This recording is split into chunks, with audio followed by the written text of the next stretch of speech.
प्रिय विद्यार्थियों, सुप्रभात। आइए एक बार पुनः आपका हमारी क्लास में स्वागत है। और आज हम जो अध्ययन करने जा रहे हैं वो एक नया टॉपिक है, जैव प्रक्रियाएं या जीवन की क्रियाएं। सभी जीवधारी, चाहे वो एक कोशिकीय जीव हो, अमीबा, पैरामीशियम, यूलिना या हाइड्रा, या और विशाल या अत्यधिक कोशिकाओं वाले जैसे हमारा शरीर है या पेड़ पौधे हैं, सभी अपने जीवन को चलाने के लिए जैविक प्रक्रियाएं करते हैं जो उनको निर्जीवों से अलग करती हैं। तो इन सभी जीवधारियों में क्या क्रियाएं होती हैं उसके बारे में अध्ययन करेंगे। तो यदि आप पहली बार हमारे चैनल पर विजिट कर रहे हो तो नीचे जो सब्सक्राइब का बटन है उसको दबाएं और बेल आइकन भी दबाएं। तो आइए शुरुआत करते हैं। जीवधारी भोजन करते हैं यानी पोषण के अंतर्गत वह भोजन करते हैं, यानी अपने शरीर की सभी क्रियाओं को चलाने के लिए भोजन करते हैं, जिससे उन्हें अपार मात्रा में ऊर्जा प्राप्त होती है, जिसे हम हमारे शरीर का ईंधन भी कहते हैं। भोजन के ऑक्सीकरण से ऊर्जा प्राप्त करने के लिए वह ऑक्सीजन पर्यावरण से ग्रहण करते हैं, कार्बन डाइऑक्साइड गैस को निकालते हैं और वह ऑक्सीजन हमारे शरीर के अंदर विभिन्न क्रियाएं करती हैं, जैसे माइटोकॉन्ड्रिया में जाकर वह भोजन का ऑक्सीकरण करती है और ऊर्जा प्रदान करती हैं। तो इन सभी क्रियाओं को मिलाकर ही हम श्वसन कहते हैं। अगला है अपशिष्ट पदार्थों को शरीर से बाहर निकालते हैं, जिसे हम उत्सर्जन कहते हैं। जो हमारे शरीर में जो हम भोजन ग्रहण करते हैं वो उस भोजन का पाचन होता है, और पाचन के बाद जो अपशिष्ट पदार्थ निकलते हैं, यानी जो हमारे शरीर के लिए उपयोगी पदार्थ नहीं होते हैं, उनको हम अपशिष्ट या वर्ज्य पदार्थ बोलते हैं। जिनको हमारा शरीर अपशिष्ट पदार्थ के रूप में बाहर निकाल देता है, जैसे पसीने के द्वारा, यूरिन के द्वारा या फिर मल के द्वारा उसको बाहर निकाल दिया जाता है। अपनी प्रजाति को बनाए रखने के लिए वह अपनी ही जैसी संतानें भी उत्पन्न करते हैं, उसे हम जनन कहते हैं। और पर्यावरण से संवेदनाएं ग्रहण करते हैं, यानी जो हमारा पर्यावरण है उस पर्यावरण में सर्दी का मौसम है, गर्मी का मौसम है, उन सभी मौसमों में अपनी संवेदनाएं ग्रहण करते हैं। और इन सभी क्रियाओं का अध्ययन हम जिसके अंतर्गत करते हैं उसे हम शरीर क्रिया विज्ञान फिजियोलॉजी के नाम से जानते हैं। इनमें हमारी जो क्रियाएं हैं अपचय क्रिया है। इन क्रियाओं में जटिल कार्बनिक अणु सरल अणुओं में टूटते हैं, जैसे पाचन है तथा श्वसन है। और उपचय क्रिया है, इनमें क्या है, सरल कार्बनिक अणुओं को जटिल अणुओं में संश्लेषण किया जाता है। जैसे पौधे हैं उनमें प्रकाश संश्लेषण की क्रिया होती है, और सूर्य के प्रकाश की उपस्थिति में प्रकाश संश्लेषण क्रिया होती है, और जटिल कार्बनिक पदार्थों में संश्लेषण भोजन के रूप में ग्रहण होता है। ऐसे ही जो जीवधारी हैं उनमें वसा है, प्रोटीन है और न्यूक्लिक अम्ल है, उनका संश्लेषण किया जाता है। पोषण क्या है, न्यूट्रिशन। पोषण क्या है, पोषण के बारे में क्या जानते हैं। तो प्रत्येक जीवधारी अपने जीवन की जो क्रियाएं हैं उनको चलाने के लिए ऊर्जा की आवश्यकता होती है, और उसी ऊर्जा की पूर्ति करने के लिए वह भोजन ग्रहण करता है। उसी को क्या कहते हैं, पोषण कहते हैं। अब पोषण की आवश्यकता क्या है, हम पोषण क्यों करते हैं।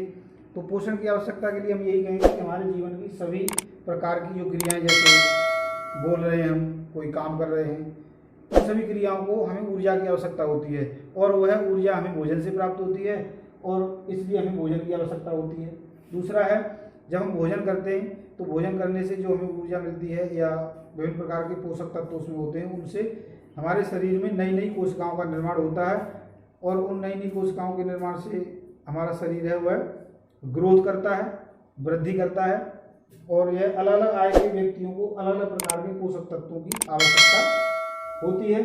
तीसरा है, जो हमारे शरीर में जो कोशिकाएं होती हैं, कोशिकाओं में जो जीव द्रव्य बनता है, जो हमारे जीवन की इकाई है, वह जीव द्रव्य नई नई कोशिकाओं का निर्माण भी करता है। साथ में जो हमारे शरीर की कोशिकाएं हैं जिनमें टूट फूट हो जाती है, उनकी मरम्मत भी उसके द्वारा की जाती है।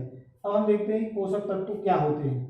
तो हमारे शरीर जो हमारा भोजन है उसमें विभिन्न प्रकार के पोषक तत्व होते हैं। उन पोषक तत्वों को हम यदि हमारे भोजन में संतुलित मात्रा में हैं तो हम उसको संतुलित भोजन कहते हैं। और संतुलित भोजन क्या होता है वो आप जानते हो कि संतुलित भोजन एक ऐसा भोजन जो किसी व्यक्ति की आयु और उसकी शरीर की आवश्यकताओं के अनुसार उसके भोजन में विभिन्न प्रकार के पोषक तत्व प्रचुर मात्रा में यदि उपलब्ध हैं तो हम उसको एक बैलेंस डाइट या संतुलित भोजन की श्रेणी में रखेंगे। यदि ऐसा नहीं है तो फिर वह संतुलित भोजन नहीं कहलाएगा। हमारे शरीर को संतुलित भोजन की आवश्यकता क्यों होती है? क्योंकि हमारे शरीर में दो प्रकार के रोग होते हैं जो अभावजन्य होते हैं। अभावजन्य यानी कुछ पोषक तत्वों की कमी से हमारे शरीर में रोग हो सकते हैं, और कुछ प्रचुरता से भी हो सकते हैं कि हमारे शरीर को उन चीज़ों की आवश्यकता है, उससे ज़्यादा यदि हम कोई चीज़ एक्सेस ले लेते हैं तब भी हमें रोग हो जाते हैं। तो इसलिए हमें एक ऐसे भोजन की आवश्यकता होती है जो संतुलित हो, अर्थात उसमें सभी प्रकार के जो पोषक तत्व हैं वह प्रचुर मात्रा का मतलब यह है कि हमारे शरीर की आवश्यकता के अनुसार ही उपलब्ध हों, न ज़्यादा हों और न कम हों। अन्यथा हम या हमारा जो समाज है जिनको पोषक तत्व सही मात्रा में नहीं मिलते तो वो कुपोषण का शिकार हो जाते हैं, और कुपोषण से भी बहुत सारी बीमारियां हो जाती हैं। जैसा कि आज की जो पेंडेमिक एरा है, इस पेंडेमिक एरा में हमारी जो इम्यूनिटी है वह निर्भर करती है कि हमें विभिन्न प्रकार की बीमारियों से बचा जा सकता है। जैसे इस समय कोरोना काल है तो इसमें जिनकी इम्यूनिटी कम है उनके लिए संभावना ज़्यादा रहती है। वैसे भी हमें इससे बचाव ही रखना चाहिए, बचाव ही सबसे उपयुक्त है। तो इसमें जो पोषक तत्व हैं, तो पोषक तत्वों को 5 श्रेणी में विभाजित किया गया है। वैसे तो बहुत सारे होते हैं लेकिन यहाँ पर मुख्य 5 पोषक तत्वों का जिक्र किया गया है। सबसे पहले है कार्बोहाइड्रेट। यह हमारे शरीर में अत्यधिक मात्रा में ऊर्जा को प्रदान करने में हमारी सहायता करता है। तो इसको हम कोशिकीय ईंधन के रूप में जानते हैं कि यह कोशिका को ईंधन के रूप में, जो माइटोकॉन्ड्रिया होती है उसमें ऑक्सीकरण होता है और ऑक्सीकरण से हमें अपार मात्रा में ऊर्जा प्राप्त होती है।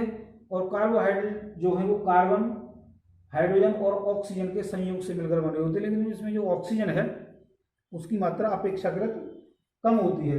और जो कार्बोहाइड्रेट्स हैं वो 2 प्रकार के होते हैं, सरल कार्बोहाइड्रेट और जटिल कार्बोहाइड्रेट।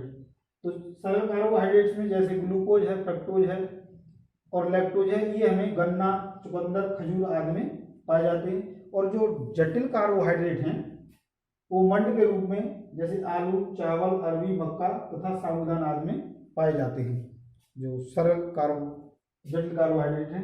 अब इसके बाद दूसरा जो पोषक तत्व है वसा, जिसको फैट्स बोलते हैं। तो वसा के बारे में आप जानते हो, जितनी भी चिकनाई युक्त पदार्थ होते हैं वो सभी वसा की श्रेणी में आते हैं। और जो हम भोजन करते हैं उस भोजन में यदि हम एक्सेस फैट्स ले लेते हैं, हमारे शरीर की आवश्यकता से अधिक वसा को ग्रहण करते हैं, तो हमारे शरीर में अतिरिक्त भोजन के रूप में एकत्रित हो जाता है। हम इसको ऐसे समझ सकते हैं जैसे एक आदमी अपने बैंक अकाउंट में पैसे इकट्ठे करता रहता है, कुछ निकालता है, लेकिन उसमें बहुत ज़्यादा मात्रा में बचत करता रहता है, तो एक दिन बहुत अधिक उसका जो अकाउंट है भारी हो जाता है, अर्थात उसमें पैसे बहुत ज़्यादा होते हैं। ऐसे हमारा शरीर भी यदि एक्सेस वसा ले लें तो हमारा शरीर भी मोटा हो जाता है। और हम जानते हैं कि मोटा शरीर है वो बीमारियों का घर होता है, इसलिए हमें अत्यधिक मात्रा में वसा नहीं लेनी चाहिए। इसलिए हमने ऊपर जिक्र किया था कि हमें जो भोजन लेना चाहिए वो संतुलित होना चाहिए। यह अतिरिक्त भोज्य पदार्थों के रूप में हमारे शरीर में संग्रहित होकर हमारे शरीर में वजन को बढ़ा देता है, और यह हमारे शरीर में ऊर्जा भी प्रदान करता है जैसे कार्बोहाइड्रेट्स का उसी तरह। तथा यह ताप नियंत्रण तथा कोशिका कला निर्माण में भी हमारी सहायता करता है। हमारा जो शरीर है उसका ताप नियंत्रण करता है, और जो कोशिका कला है उसके निर्माण में भी हमारी सहायता करता है। शरीर को आकृति प्रदान करता है, यानी हमारा जो शरीर है उसको एक आकृति भी प्रदान करता है। वसाओं का निर्माण जो है वो कार्बन, हाइड्रोजन और ऑक्सीजन से ही इनके द्वारा ही होता है। पशुओं से हमें है, हम जो मक्खन लेते हैं, पनीर लेते हैं, दही लेते हैं, घी लेते हैं, उनके रूप में हमें प्राप्त होता है। और जो वनस्पतियां हैं उनमें विभिन्न प्रकार के जो ऑयल्स हैं, जैसे सरसों का तेल है, बादाम है, इन प्रकार की वस्तुओं से जितने भी जो चिकनाई युक्त तो हमें वनस्पति तेल प्राप्त होते हैं वो हमें वनस्पतियों से प्राप्त होते हैं। अगला बिंदु है प्रोटीन, यानी जो प्रोटीन है हमारे पोषक तत्वों में वो क्या है और किस प्रकार से हमारे शरीर में उसके फंक्शन है। जो प्रोटीन है जीव द्रव्य का निर्माण करने वाला प्रमुख पदार्थ है, यानी जो प्रोटीन है उसके द्वारा ही हमारे शरीर में जीव द्रव्य का निर्माण होता है। ये सभी प्रकार के एंजाइमों का निर्माण भी करते हैं। जो प्रोटीन है वही सभी प्रकार के एंजाइम के निर्माण में सहायता करते हैं और टूट फूट की मरम्मत करते हैं, और आवश्यकता पड़ने पर ऑक्सीकरण के द्वारा हमें ऊर्जा भी प्रदान करते हैं। और जो प्रोटीन्स हैं उनके निर्माण में कार्बन, हाइड्रोजन, ऑक्सीजन भाग लेते हैं। प्रोटीन का एक कण जो होता है वो कई एमिनो अम्लों से मिलकर बना होता है, जो एमिनो अम्ल होते हैं उनसे मिलकर बना होता है।